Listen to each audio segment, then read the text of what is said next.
ऐका, त्याबद्दल देखील जर तुम्ही खत तयार करणारे किंवा बियाणे तयार करणाऱ्या कंपनी असल्या आणि तुमच्याकडनंच बियाणं येत असताना खत विक्रेत्याला बियाणं विक्रेत्याला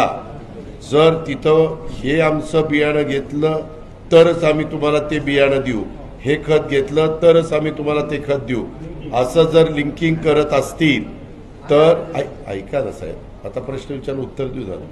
तर ते लिंकिंग करत असलं तर ती गोष्ट त्या खत विक्रेत्यांनी किंवा बियाणं विक्रेता दुकानदारांनी कलेक्टरला ताबडतोब करायची.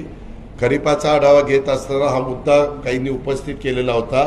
आणि कलेक्टरनी त्या खत कारखान्यावर किंवा त्या मालकावर ऍक्शन घ्यायची, FIR दाखल करायची. जर ते म्हणजे आमच्या बळीराजाला तो दुकानदार तसं करायला भाग पाडत असेल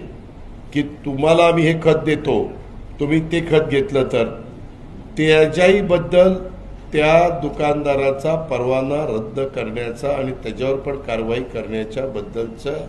सक्त सूचना कृषी विभागाला खरीप पूर्व हंगाम बैठकीमध्ये सरकारने आम्ही लोकांनी दिलेल्या आहेत.